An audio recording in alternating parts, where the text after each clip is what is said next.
this misperception of what it means to be African, and we have this divisive kind of understanding of what it means to be African. And so the Africans have been pitched by the media, pitched stereotypes about African Americans, and African Americans have been pitched stereotypes about Africans, and Afro-Caribbeans have been pitched stereotypes about Africans and African Americans.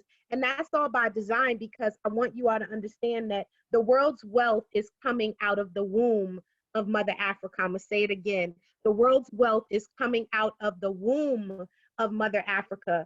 The reason why the United States and China are in a rift right now is because they are in a what I call a neo scramble for African resources. There were two scrambles. There was one back in the early 1900s, where if you notice now, Africa is divided into what we call nation states. Africa is a continent, but of course within Africa you have all of these different quote unquote nation states. And if you look at a colonial map, you'll see that each nation state belongs to a European or an American country. That means that it's the same thing as the umbilical cord being attached to the nation state. And the resources that are being produced in Africa, the profit from those resources that are being exported out of Africa to other countries is going to the colonizer and not to the African people. That's the reason why Africa is underdeveloped. To get off the plantation, we have to realize that America is our plantation. And we can either continue to beg our slave masters and their descendants to give us free, or we can believe in the value of where we come from, and we can leave. Well, we can't leave anywhere now because they locked us down. So ain't nobody going nowhere. And so, you know, that's, you know, one of the things that we need to talk about. But that's the first thing. And the second way to get off the plantation, Harmony, I know you have to get ready to go. But Wendi talked about the knowledge. All of these degrees and stuff people have, and you know, we all spit, oh, I'm Dr. Z. That's bullshit. The knowledge comes from the ancestors. Y'all gotta know. I don't take credit for anything that I know, because most of the stuff that I know didn't come from me. It came at 3 o'clock in the morning when the ancestors woke me up and I was working on something, and God gave me an assignment. Let me tell you how it works. See, and some of us not obedient. I'm gonna go there for a second. God gives you an assignment to do this, and you don't want to do it. And you're like, I don't know how to do that. And then at 3 o'clock in the morning, I see you smiling, Tony, because you must know what I'm talking about. At 3 o'clock in the morning, when you wake up and it's like, go look at this, or go look right here, or you get a question and you really want to go back to sleep and you can't go back to sleep. And it's the voices, y'all gonna think I'm schizophrenic. It's the voices that are giving you and telling you the answers and telling you where to look. I know that I'm smart as shit, and I am only smart as shit is because I am a vessel from my ancestors, and my ancestors always give me the answers, and they always show me where to go to get what I need to get to help my people. And so when I was talking about that spiritual connection, and Wendi, when you were talking about it, we have to get back to ourselves, and especially as the mothers of civilization, we have to get back to harnessing that goddess within. We got to get back to harnessing who we are and harnessing our connection with our higher powers and our connections with the people who have gone before, who are really trying to get us to give us the answers. But a lot of times, because we're, you know, you get those letters and dots behind your name, or you go to somebody's colonial institution and then you think you're so damn smart because you have degrees, but you really know nothing. And what you learned in those schools is their knowledge that they want you to know so that they can continue to control you, so that when they pull a stunt like they just did right now, you don't recognize the stunt because you're removed from your higher power. You're removed from your ancestors. You're removed from your own instinct. You're removed from your desire to question the things that are coming from your oppressor. You're removed from your understanding that you're really listening to your oppressors when they're telling you something. And Yeah, so that is how you get off. That's how you get off the.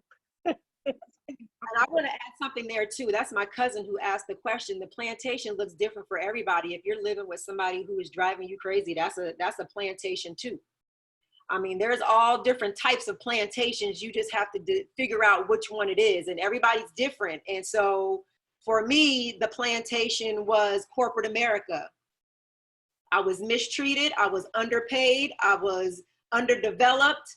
I was attacked. I was all types of things. And at some point, it had to come to me. I had to liberate myself and say, I don't deserve this. It was simple.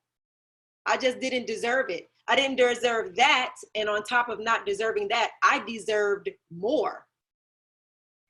And then I had to, you talked about, we're talking about remembering that we're goddesses. That's why I called my movement the Goddess Awakening and Healing Sanctuary. Because once you start to wake up, like Dr. Z said, once you open up that third eye, that decalcified pineal glands, you know, once you stop using fluoride toothpaste, once you stop doing things that are damaging to your, Tamika, put your hands down. Once you stop doing things that damage your body, remember yesterday, Erica said, do no harm, cause no harm to your body. But you don't, when you don't know, you don't know. So once I realized that, I was like, I've had enough. But then you also have to put a plan in place. You just can't be out here wilding out talking about, I quit. You can't do that unless you can do that. I could not do that. I had to put a plan together. I worked my plan for 2 years straight up. On Wednesday, I went to the Emotional Emancipation Circle.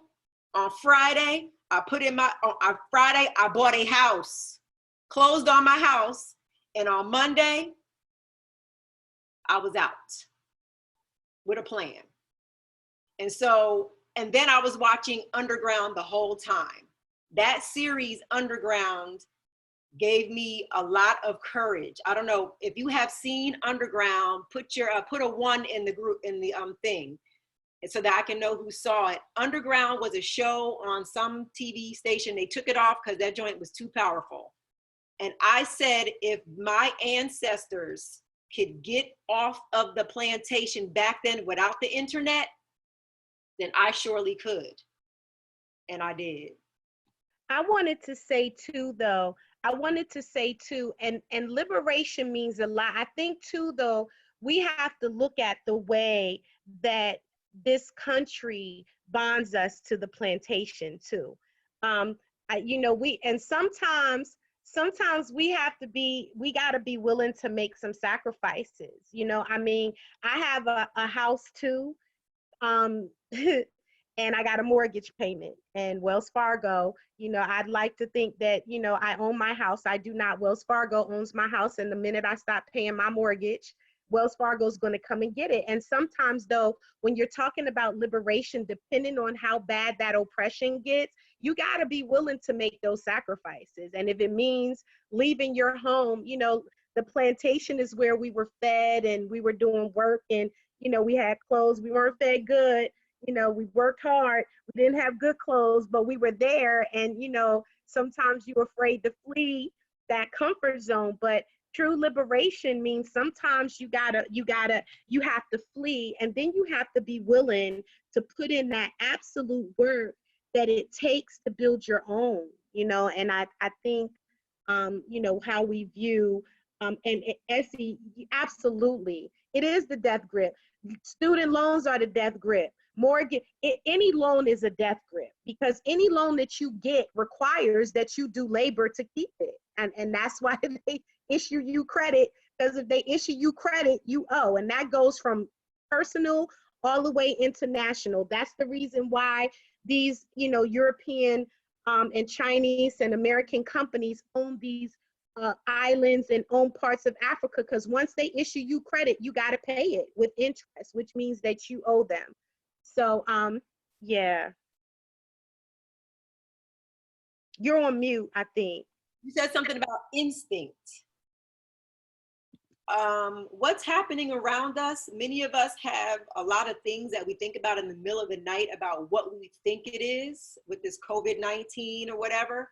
Some of us have no clue on what it is, but some of us still feel nauseous in the middle of the night. And even if we watch TV and watch the news, we still don't really believe what's happening. But now we know from you that the media is propaganda. It's set to mess with our minds, right?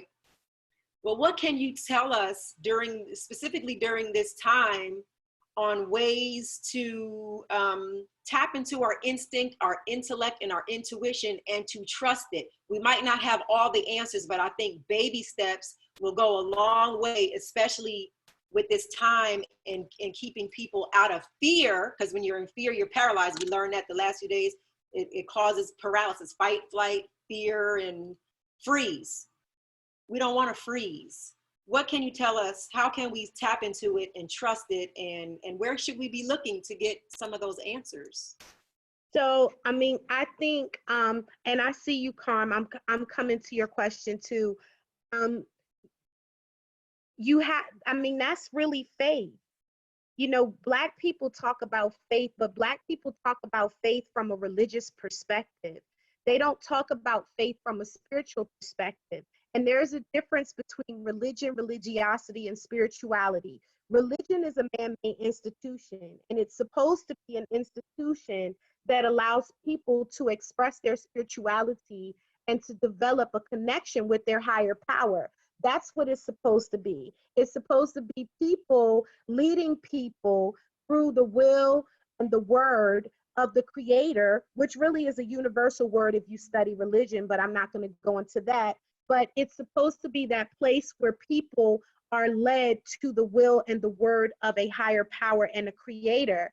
But people don't understand that religion has become a political tool and has been a political tool since the Catholic Church accosted Christianity from Ethiopia in 300 BC in order to convert people into this Eurocentric ideology so that they can conquer the world. They conquered the world with Western Christianity, and most Black people, go to churches with white Jesus on the wall, and they don't even understand that true Christianity is an Ethiopian religion, and the Bible is an Ethiopian doctrine. And Ethiopia, Kush, was originally a part of Kemet, because people don't know that the little piece of Egypt that is now was not the original Kemet. Kemet lasted all the way from where Egypt is, all the way down to where Eritrea and Sudan are. And so that's number one. And so and then especially in the institution of enslavement, one of the reasons why the slave masters didn't want the enslaved population to learn how to read is so that they could manipulate the versions of the Bible in order to justify the enslavement of Africans. That's number one. And then religiosity is our practice of religion. And what happens is that we have people channeling our inner being. That's the reason why we catch the spirit so heavy, because our pineal glands and the way that we move and who we are and our spiritual connection is so strong. But when we allow people to divert our spiritual connection from our true higher power, then we remove ourselves from our spirituality. I mean, faith really is the belief that there is something higher than us. And that if you have faith, then when you hear the voices at 3 o'clock in the morning and they're telling you to do something, your faith will allow you to move and be obedient to what the voices and the ancestors or the creator is telling us to do, are telling us to do, rather than saying, oh my God, I hear voices, I'm a schizophrenic, or, have somebody telling you, oh Lord, if you're hearing voices, then that ain't nothing but the devil, and that you shouldn't listen. Like, we have allowed people to criminalize and to vilify and to make evil all of the things that lent to our ancestors' survival. And so if the way to listen is to have faith in your connection with your higher power, and to have faith that there's something greater than us that also guides us and protects us on this ground. So Carm had a question for me, but go ahead. Wendi. So Carm, you asked me, um, what are some of the ways that I walk in my own, I'm an outcast without feeling like an outcast. Listen, when you seek liberation and you know, for y'all who don't know, Carmel Demond, who is on this, Carm is my absolute ace warrior sister. We have been out in protest together and had drones follow us and just all kinds of stuff that if I told you all would probably be like, oh my God, what is she talking about? And so when you're walking in obedience, you are always going to be the outcast, especially when you're walking in an ill world. I'm going to say it again. When you're walking in obedience, you will always be the outcast in an ill world because it requires you to manifest God's presence on earth. It requires you to be obedient to what you know to be righteous and what you know to be good. It requires you to be obedient even if you don't want to be obedient. And so I am the outcast. And what keeps me cool with being the outcast is because I don't believe that this realm is forever. I know that it's not eternal. And you know what guides me is knowing that when I transition, you know, my creator and my ancestors will be waiting for me and they'll tell me, you know what, job well done. You did good. You got a terrible ass mouth, but we love you and you did good and you were obedient. And what I have learned in my outcastness is that when you are operating in your divine purpose, God and the ancestors will always protect you. And then what's happening in China? Wendi, did you want to start? So let me ask you, Wendi, because you had an incident in China and then I wanted to move because it's 8:47. I wanted to give my baby her time and let them hear that thing to kind of wrap up. So go ahead. So in 2017, I just decided to do, so like after I left my job, I decided to do my own Eat, Love, Pray. So I went to Southeast Asia on my own. And China was my stop going in and going out. However, I got stuck in China. So I had to stay in China for a little while. On the way there, they wouldn't let me on the plane. Now, my hair was like this. I'm just looking like regular old me. And when I realized they kept stopping me, and you know, I'm the only one who looked like me. It's a very homogenous society. Is that the proper word? It is. It's all Asians, and then it's me, looking like me, right? So I started instinctually, I started to just pull my hair back because I didn't want to look like I was gonna do something or whatever. So I'm correcting myself, which is what Black women do, which is what we do. We always like, am I too tall? Like starting to diminish myself, but I wanted to be safe. So that was on the way there, but on the way home, this is the last leg. I'm already jet lagged, but I'm in China. The flight comes in 6 hours. They held me. And I did not know why. I don't speak the language. They definitely weren't trying to get a translator for me. They were just looking at me. They kept bringing people to fix it. Then they would move me from desk to desk to desk. Now I was about to throw up because I was like, if they keep me, nobody knows really where I am. My Wi-Fi was not working in Beijing airport right at that minute. So who was gonna help me? And so all I was just saying was, let me again, fix my face, smile, look pleasant, pull the hair back because everybody was looking at the hair and my hair was super long at that time. I've cut it. And not look menacing.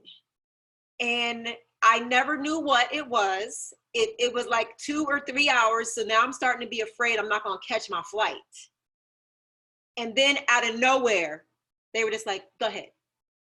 And I was mortified. And then you get on the plane and then they spray you. If you've been in China, I don't know what it is they spray, but they said they said it because everybody but me, because I was the only African-American one on the plane, they automatically started to cover themselves. I didn't know.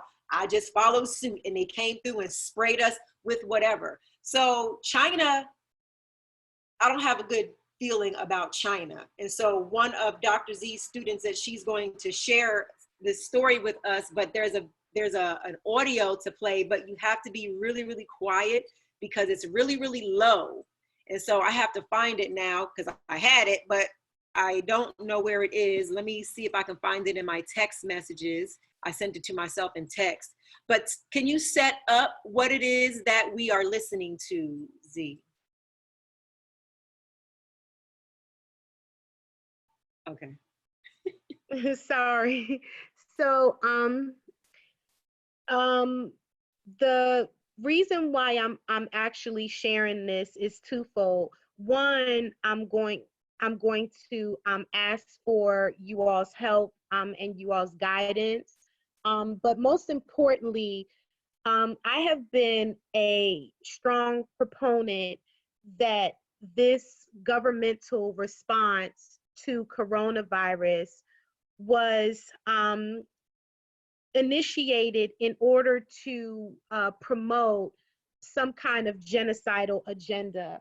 I did study, I did study the Holocaust, and I'm always interested in. I was always interested in the way that the Holocaust took from the propaganda that the Europeans used to justify the slave trade. So what I know about governments and systems is that they will always run the same blueprint. They will use the same blueprint and they will run the exact same play until somebody catches on to the play. And then, then if they catch on to the play, then they'll switch it up. But the problem is that most people don't study history, and so they don't know the play. And so one of the things that they did in the Holocaust, and the reason why I use the Holocaust is because if you go to the Holocaust Museum, because they rewrote the narrative for the Jewish people where they did not rewrite the narrative for the Africans, you can see how the Jewish Holocaust propaganda replicated the African transatlantic slave trade propaganda.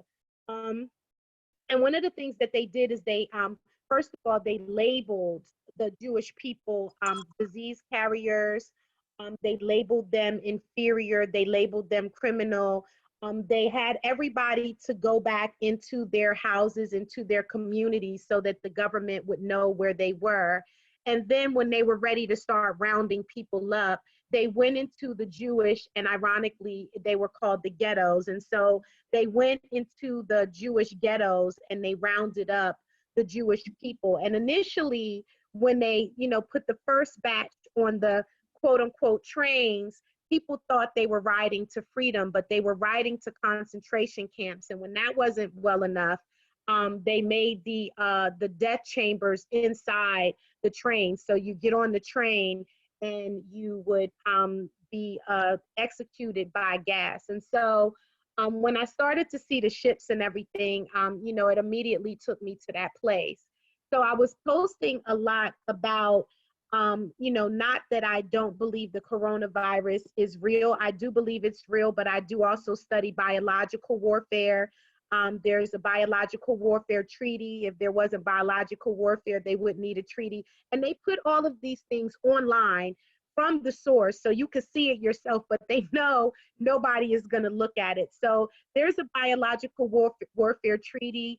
There's a chemical warfare treaty. There's a weather warfare treaty. There are all of these treaties because they know that they use these things as weapons of war and weapons of destruction. And so on Facebook, I have been posting a lot about those political and economic and social and historic and genocidal, those kind of interrelated variables to COVID. And, most people know me, so they don't think I'm crazy. But this morning, I got the phone call, well, the Facebook message. And if you know anything about China, China has an iron wall around it, and their surveillance mechanisms and the way they manage their people is very, very, very intricate. And so my former student gave me a whole host of documents. She had recorded some things she allowed me to hear from the Chinese authorities or her Chinese landlord. And she told me that she was being detained, that she had tested negative for COVID. They put her in quarantine again, tested her again, had her in quarantine, and told her that after her test comes back negative again, that she's going to be put in another quarantine. Then someone else called a friend of theirs who is in China, and I found out that the same thing happened to them. And so I know many of you have probably seen the stories about the Africans who are being rounded up, and they're being taken out of their apartments, left in the street, rounded up by the authorities, and put either in hotels or in hospitals for testing and quarantine. Well, the Tuskegee experiment was not that long ago, and I know that African bodies have traditionally and historically been used. I think one of the WHO people said, "Oh, we can test the vaccine on the Africans," and got in trouble for that. Everybody like shouted out, and then they got quiet. Well, just because they get quiet doesn't mean that they're not using Black bodies as test sites or using Black bodies as human trafficking or what have you. And so, Wendi, do you have it now? I have it, so I'll play it. It's kind of hard to hear, but if you can translate after and tell us what we heard. Okay, I'm starting it now. You've heard about the thing with the French wanting to test on Africans. They'll have the highest number of Africans and Black people in Asia. And China is now working with France. And shortly after, the doctor said that there was an quote unquote outbreak in Guangzhou, and all of the Black people were rounded up and put in hotels or put onto the street. Okay. Wendi, it was going in and out. Could you maybe try to play it one more time? Oh, it was going in and out? Okay. Yeah. Yeah, I think I'll play it again, but I think it's gonna be best to translate because I'm here in front of it. It's all the way loud and I really can't even hear it. The French wanting to test on Africans. Guangzhou has the highest number of Africans and Black people in Asia. And China is now working with France. And shortly after, the doctor said that there was an quote unquote outbreak in Guangzhou, and all of the Black people were rounded up and put in hotels or put onto the street. So she's whispering to you. Yeah, she's in a hotel, a substandard hotel, not eating. What she said is she said that not everything was cool, but she said that first of all, the majority of the Black repatriates are in Guangzhou, China. And she said that the Chinese government and the French government were working together on COVID testing or what have you. And they shipped the Black people who were out of Guangzhou back to Guangzhou. And shortly after that, they claimed that Guangzhou had an outbreak of coronavirus where their numbers were really low. And after they said that they had an outbreak of coronavirus, the Guangzhou province government rounded up all of the Black people, Africans and African Americans, and put them in quarantine. And so Black people are the only ones being rounded up in Guangzhou at the time. And so I have been working feverishly today to raise the issue. It's been, it's been a hectic day, but to raise the issue that African Americans are being detained in China after testing negative for COVID, and they're not being released so that they can come home. And so I have requested that anybody and everybody join in a call-in campaign to the State Department, to the State Department, to your local officials to let them know that African Americans, just like Africans, are being detained in China. And the detainment and the way that they're doing that, if you studied it, is exactly the way they did the Jews in the Holocaust. So I am highly concerned. I was crying earlier today like a little baby. I figure I'm gonna try to hold it together right now, but yeah, so it's really imperative. I have a question for you, Z. So is this was a Virginia State student who is now just, so is She's teaching teaching? English. Teaching English. So how many of us know somebody who went to another country to teach English? And so this is the thing. And so I was watching Z this morning, and I sent all my emails and did the calls. And it's one of those things where when they say, like, when it was happening in the Holocaust and nobody spoke up, and it's one of those things where we're saying, and nobody spoke up for, like, you know, when you're in danger, nobody's speaking up for you. And I remember what struck me was I went back to standing at that desk, knowing nobody knew I was there and how I was being treated, and I didn't understand what was going to happen. So I was thinking that what Z is doing is she's raising the flag. And this Virginia State is a HBCU. She could be one of our nieces, one of our cousins, one of our daughters who is out there along with the rest of them. And I think that because we're here, we're so disconnected, because remember when it was just happening in China, we weren't paying any attention to it. We were like, oh, that's messed up. They eating bats in China. Look at them. Until it came here. And then it started hitting our loved ones. Right before we got on, I was on the phone with my best male friend in the world. He was in my wedding because I love him so much. He couldn't be a bridesmaid, but he was in my wedding, and he just lost his best friend today.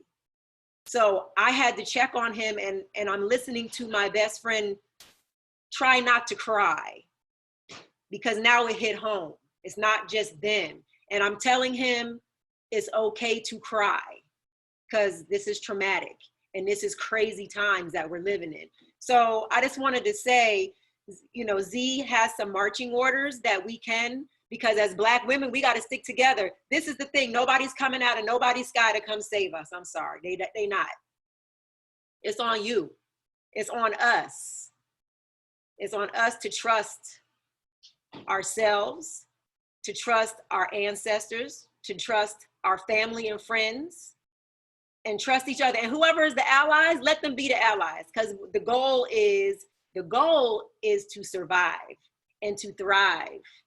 And so this is in solidarity. We have to have some solidarity. If we are not changing our patterns, and like when Z was talking about when the pattern changes on the brother, when the pattern changes on anybody, like your girlfriend's not calling you like she used to, you like, what's up, girl? Like, what's wrong with her?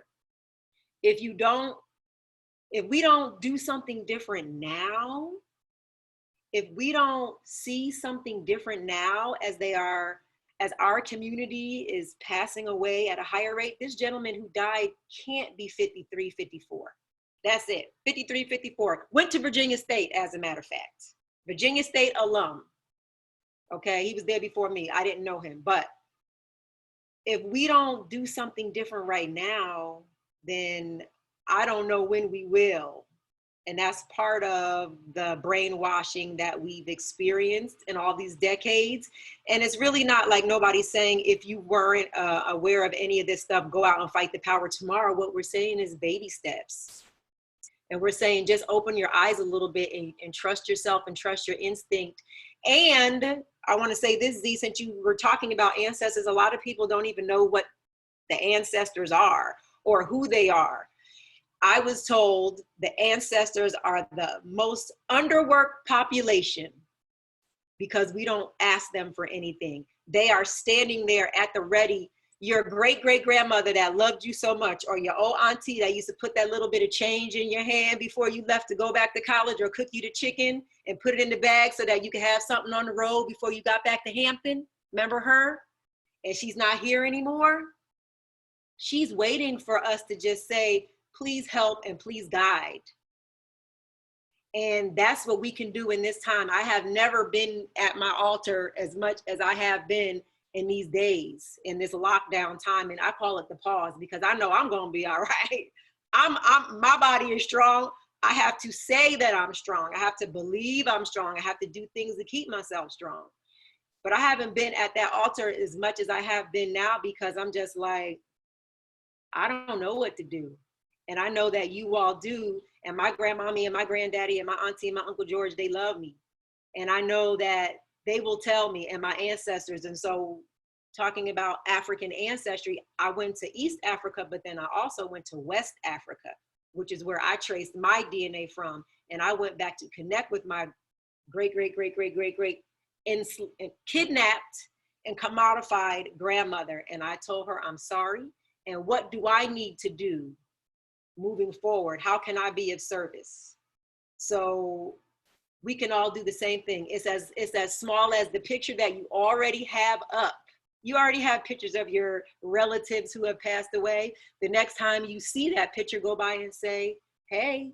You don't have to be all deep and mysterious. It could just be like, hey, what's next? It could be as easy as that on the ancestor thing. And there's all different types. And then even I wrote about it in my book, what you can do to connect with your ancestors. So Z, let's talk about a few things that people can do moving forward, because we're passing the time, but what can we do?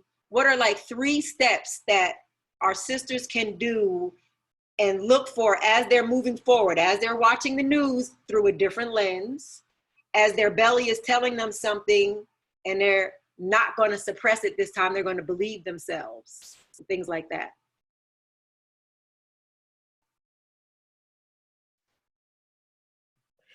So I just posted, and Carm just posted, we're going to continue with our mass, and if you have social network platforms, if you have political connections, whatever it is that you are, because everybody has expertise, and trust me, this shit wasn't my lane, okay? You know, I'm just, you know, I think I'm a pretty fierce activist and advocate, but this wasn't my lane. I don't, you know, I can't airlift anybody out of China. And so we're trying to attack it from all levels. So today we did a mass call in. I have placed the number in the chat, but I'll say it to you guys. We're calling into the State Department. Their State Department oversees Citizen Emergency Service Department. The number is 1-888-407-4747.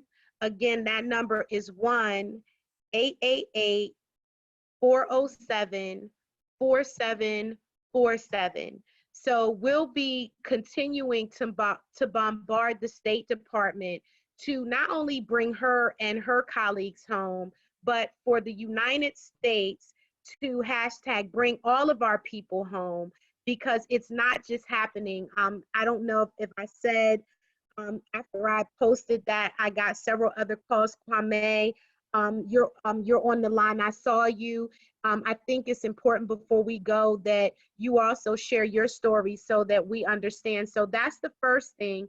The second thing is we did a mass email to the United States Embassy in Guangzhou, and Guangzhou is spelled G-U-A. Z, I'm going to send them all the information, and I'll also Okay. get that thing that you wrote for us to send. That's great. Send it. Okay, that's great. So we're doing that. And if you're not in Virginia, I'm sure people are from all over. So wherever you are, we're also doing a campaign, a social media campaign, where we are going to bombard the Facebook pages and social media pages of the United States senators to bring our people home. And I want y'all to understand, the one thing that I do want to say before, and I want Kwame to speak before I finish, but I want to say this. I wanted to reiterate, Wendi, what you were just saying. Listen, ain't nobody gonna save Black people. Ain't nobody gonna save us. Nobody's gonna save us. And faith without work is dead. So maybe that's not the scripture, but faith without work is dead. I'm gonna go with that. Listen, let me tell y'all one thing. There is a law, the laws of Mayat, which are the Kemetic laws. And in Kemet, Black people didn't need to be governed, because we governed ourselves by the laws of Mayat. That's what they're called. It's M-A''AT. And one of the laws is the law of Harakuti, which is probably my favorite law. And the law says that God neither rewards nor punishes. We do that to ourselves. And then there's another law that says that God needs us to manifest God in the world. And Wendi, what you were just saying, that nobody's going to come out of the sky and save us. They're not, because we have the tools that we need to be obedient to a cause. And while we're waiting for someone to save us, most often our oppressors, we sit back and we don't use our gifts to save ourselves. Nobody is going to save us. And, at this point, what happens in China, because with the Holocaust, they always go to someplace else. They grab the Jews over there first when nobody was going to pay attention to who they were. And then when, they saw that that worked, then they went somewhere else. They're not going to come and round up Black people in America off the break, but you better damn believe that what they do to Black folk in China is going to roll around to what they're going to do to us. And so what we do here really matters. So I am really, encouraging us, like, sometimes you got to jump into the pool. You got to jump into the deep end and tread. Like, you might don't know how to swim, but you got to jump into the deep end and tread. Kwame, can you come on for a second and tell them the story? I know it's late, but can you come on really quickly and tell them the story about your the folks that you know from Africa in China? Yep, I'll make it very quick. Can everybody hear me? Yes, thank you. First and foremost, thank you, Wendi, and thank you, Dr. Z. I'll make this very quick. I also have 3 other colleagues, 3 people who I've met in my travels who are also currently in China. One of them is from South Africa. The other one is from Kenya. The other one is from Nigeria. I got the news about everything that was going on last Friday, 7 days ago. And so I messaged them just to make sure that they were okay, because I realized what they were doing to African people. I have not heard from 2 of them at all. I did hear from one of them on Sunday. This was 5 days ago on Sunday. His message to me, he told me that they had came to his house, to his apartment. The officials had escorted them out of the house. He said there was about 15 of them that were together, and they made them sleep on the streets in the back of a building, to be specific. He said the next morning, the police came and they escorted them along, just made them walk into another place. Very similar to the videos that have been shown. He then told me that, he had no way to charge his phone. He said that they were unable to go to any supermarkets, unable to use public transportations, the same sentiments that everyone else was echoing. And he said that when he was able to get to a charger and get back to a safe place, that he would charge his phone and he would be sure to message me. Again, that was Sunday. I haven't heard from him at all. So I think that, and this was before we heard about our fellow colleague. So now today we hear about our colleague. And the point is that we're going to hear more and more people. More and more people are going to be speaking out, and we need to be connected. We don't need to wait till it hits home. For some of us, it's hit home, and for some of us, it hasn't yet. And for the rest of us who it hasn't yet, let's not wait, because everybody is saying the only people who are going to save Black people are Black people. Thank you. Thank you. Thank you. And I do want to talk about just 2 things before you give the tips, just something for them to carry with them. I on my radio show, the Sanctuary Radio Show, and I was in Kemet along with Carmel, Dr. Patricia Newton, who's a psychologist, and she's out of Baltimore, but she talked about PTSD. And many people talk about PTSD from being in the military, but her perspective is it's a perpetual traumatic slavery disorder that we are all under. We are all traumatized, and we are being even more traumatized with this COVID and how they're handling it. Our children, depending on how we're managing it, depending on how we're managing all of our emotions, which is why I wanted to have the summit, so that we could manage our emotions and put some things into perspective and know that we're not alone and know that we can say our feelings. But then also Erica last night told us, Erica Totten from To Live Unchained told us that she was a mom with 2 kids with no organizing skills. She wasn't Barack Obama doing organizing in Chicago. She was a housewife in Washington, D.C. who said, I have to go. So we don't even have to go anywhere. I'm going to Z has given us all the information that we need to do to just do our part so that our young brothers and sisters can at least know that somebody cares. And they're not standing at that desk afraid like I was, trying to figure out if anybody was going to know what happened to me. And then the other thing is, when it happens elsewhere, you best believe it's a test for what's going to happen here.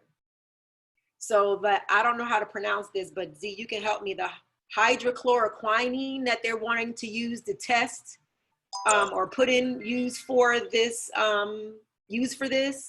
is black bodies are allergic to it, especially black men. There's some kind of a genetic tick that does not allow, that hurts black men more than it does, but they want to use this test and test it on black men in Detroit and probably other places.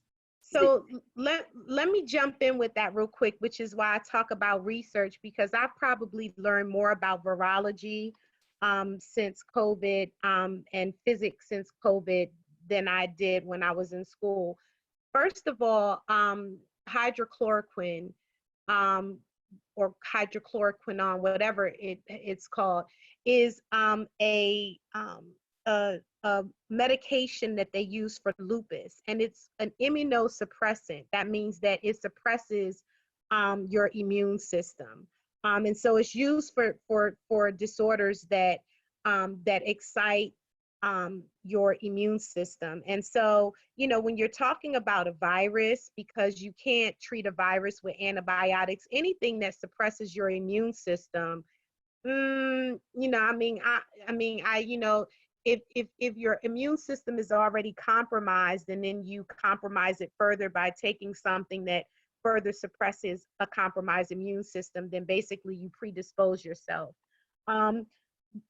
But I just, you know, I think, you know, I think that we just have to be mindful. Like, we really have to be mindful about and research, and we have to be mindful about what it is that people are trying to do, and always ask questions about what it is that people are trying to do, and not let the media herd us in a direction, in an uninformed direction. And that's all I'm saying. Like, we have to be mindful and not allow the media to herd us into an uninformed direction. Yeah. I wanted to show, like, you know, they're rounding up people in China that look like us. Now they want to test certain on people here that look like us in our own country. So it's just something to be aware of. So everybody just move your shoulders, shake your shimmy a little bit, do some breathing like we've been learning to do while we're talking about this. And then Z is going to end it with some things for us to consider. But it ain't no doomsday. This is just the wake up. This was just the pause. This is not COVID is the crisis. This is the COVID, the opportunity to do something different. So what is it that we can do and think differently moving forward, Z? So my main thing to everybody, with all due respect, to the people who have suffered from COVID, and especially the people who have lost people legitimately to the COVID-related illnesses, because you don't go from COVID. My advice to everybody is that in any situation where you have your oppressor herding you into a corner, you have to make sure that you go into that corner knowingly.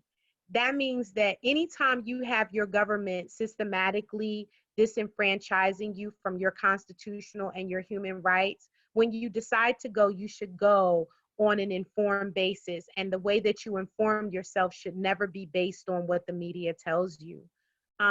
Right now, we're all in a very vulnerable position. And, you know, some people will say, well, yeah, I chose that because I don't want to get sick. And that's understandable. But until you really, really, really know, and until you can honestly say to yourself that you have done the research to inform yourself on why you are making the decisions and taking the positions that you have taken, then really you can't really own it. You can't really own it. And so I think that we just, my one, because I only have one, My 1 is know your history. My 2 is never forget your history. And my 3 is if you know your history and you don't forget your history, then you'll understand the blueprint. And then my 4 is that anytime your government is hurting you in a direction, just like you would question someone that you think is cheating on you, always question the system. Yeah. Yeah. I tell my daughter is my daughter is 17. I tell her to question everything. I didn't question everything. I was afraid to question things. First, I didn't want to hurt people's feelings. And sometimes I didn't even want to know on the real. But now that I want to know, I'm teaching her early. Just ask the question. You don't have to be stank about it or combative about it. You can just say why, or how does this work, or whatever. So we're going to end in like 2 minutes. What I wanted to do is to just for preparation. So like, these are things that we can be doing because we have never been in this situation before. And so even when we do get on the other side of it, at least now we'll know what they're capable of and how to be better prepared. So a lot of people are talking about growing your own food. We are one of the only societies who are hell-bent on just doing everything DoorDash, depending on your generation. Just depends on your generation. But the newer generation, they on that curry out all day, every day. And so if you don't have food, food is a human need. If you don't have food, if they have shut down all the restaurants, haven't they? You can do the carry out, you know, but what kind of food is that? So I'm on a mission. I know some of my siblings are, and some of my friends are. One of my friends who I was in Kemet with has already shown me all of his land, all the plots, and the kale is blooming already. He just put it down and it's starting to sprout up. So I'm going to be using his techniques, and he's going to help me, because I always wanted to do it and I didn't. And now here I am having to run to the daggone international market, because my regular Trader Joe's and all that stuff, they don't have nothing. So I've been going to the international market where they have the ginger in the back, where you got to ask for it and stuff like that. The other thing is, now's the time to focus on your health. Like Z said, COVID is not necessarily what's killing people, it's our underlying issues. We are the sickest. We talked about this in the first few sessions. Black women are dying at a higher population than any other population because of all the stressors that are around us. But at some point, we have to unnail our own hands, and we have to take responsibility for ourselves and our health. And when you heal a woman, you heal a nation, because we heal our husbands and our spouses and our children, and we are the influence. Doesn't matter how old you are, you go to mom. If you still have your mom, you go to ask her what to do. So just think about the power that you have in influencing. Even if you don't have children, you have nieces and nephews, and they will listen to what you have to say. We want to know. And so then Z was talking about knowing the government and knowing different things, but also knowing your history. But I say know yourself too. Because if you don't know yourself, or don't want to get to know yourself, or think it's important to really tap into who you are and the things you like and you don't like, then it's going to be probably a little bit of a harder road moving forward. So those are the things that I wanted to share, and just make sure that we feel empowered. Like, we're so powerful. I didn't even know that I was so powerful until I knew I was powerful. And then I was just like, wow. I'm just grateful that I know it, and my big sister Vicky keeps telling me to stand in it, stand in it. For those of you who watched the Clark Sisters, I watched it and finished it 2 seconds before I jumped on here, and the mama kept saying, Karen, come on girl, pull it together, you got it, stand in it. And it was, I had a few tears coming down, like, that's me. I'm still uncovering 40 plus years of bull crap, and then I'm standing in these last 8 years of like, I'm powerful. And so I want you all to do the same thing. And I want you to remember. Tony Browder says he's a memory recovery specialist, so that you can remember your greatness and remember the power that you have. So Z, we're going to give you the last word, and then we're going to send the sisters. It's still early on a Friday night. Y'all can jump into somebody's IG And you can also ask some questions. I'm going to go here and see if there's any questions. Okay, Z, sorry. No, I just want to say thank you guys for spending your Friday with me, and I'm looking forward to your feedback, any feedback that you all can provide, any assistance that you all can provide to bring our people home. And, you know, I hate the word woke, but, you know, this is just about staying woke. Stay woke, embrace the goddess within you, the God within you. Never ever be afraid to be obedient to the ancestors and to God, because that's what really true faith is about. Walking your purpose and walking your purpose unapologetically. And know that we are in a real time right now, and you either gonna stay on the plantation or you gonna run the liberation. Stay on the plantation or run the liberation, and I hope to see y'all on the other side. So that's it, and much love. Thank y'all so much.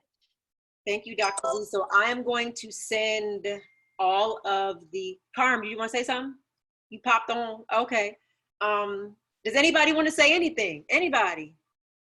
This is a lot of information. Move your body around. When we get off, do maybe a jumping jack or run to the bathroom or just jump up and down or do something so that your body's moving so you can move this energy. Because sometimes if you've never heard anything like this, or even if you kind of like side-eyeing it still, you know, it'll still help you process it. Because we are here to do no harm. We're here to just send love. And this is sometimes love is a little tough love. This is a little tough love right here, especially if you don't know. So again, I'm putting up a tip jar for Z. Thank you, Z. If Wendy's, Harmony had something that she wanted to say. Harmony, okay, please. No, just really quickly. My father was a woke person, and I can say this about him. He called me a goddess all of my life into his dying day when he passed when I was 22 years old. And I didn't understand what he was saying until I turned 30 or 31 years old. So I'm a 36-year-old woman now. And yeah, it's just interesting that, oh, I'm sorry, that's a call coming through one of my classmates. But yeah, I just wanted to say that. So thank you all for just providing this platform. And I have a lot of work to do. And I'm so grateful to tune into Dr. Z. You know, she's really awesome. And Sister Wendi and all of the other sisters that are on the line. So that's all I wanted to say. Thank you for being here. And we all have work to do. We're all at different levels. It's just the baby steps. It's just the intention to just do one step in front of the other and then ask for guidance. I wanted to say really quick, Wendi, because Harmony is my firstborn from Cheney University. She is my firstborn. When I first graduated from Howard, I went to go and teach at Cheney University in Pennsylvania, and she is my firstborn at Cheney, and it's just so beautiful to see you. Evolution is fluid, like we all got growing to do. We gonna grow and continue to grow and evolve until we transition to the next realm. So I'm proud of you, Boo, and it's good to see you. And I'm remiss because I didn't shout the brothers out. Yes. Thank you, Mommy, and thank you to my cousin Jarvis. He's here. And thank you for listening and for tuning in and for being so supportive always. So unless we don't have any more questions, of course, please do the tip jar if you can. Something. And we will see you. Yeah, Asia has a question. Hi, everyone. Thank you for giving me the opportunity to say something, but this was amazing. Thank you so much, Wendi. Thank you so much, Dr. Spencer. It's a pleasure to be able to have the opportunity to connect with all of you, everyone that's actually with us, the 38 people, and I believe it was like 41 a few moments ago. But at the end of the day, exactly what you were saying, Wendi, we need to empower our minds, exactly what you were saying, Dr. Spencer, but understand that all is in order in the universe. No matter how difficult things may get, all is in order within the universe. And having said that, understand that you incarnated on this planet at this specific time for a reason. So don't get down by the news. Shit is gonna happen. We already know how the Europeans are. We already know they're doing the same stuff that we always known them to do. So continue to shine in your light, walk in your path. You have a support system. You are not alone, as Wendi said, and we're gonna beat this. We're gonna get our sisters and brothers back from China, and I'm sending you all my love and warm energy. Thank you, Asia. So now that's out of the mouth of the babies, y'all. We took Tantra class together. She just finished her degree at FAM, Texas. My undergraduate is at FAM. My Okay. master's is at USF. Okay, and so she just moved up here to the DMV. She's living in DC in Northwest. So out of the mouth of babes. So thank you, Asia. Does anybody have anything else? Because I can't really see. I'm looking in the chat. All right, yes, well, thank you. We are finished. Thank you so much. Thank you, Dr. Z. And we will send out this information on China. So please it's just a click for us. Click and a call. So thank you. Peace, everybody.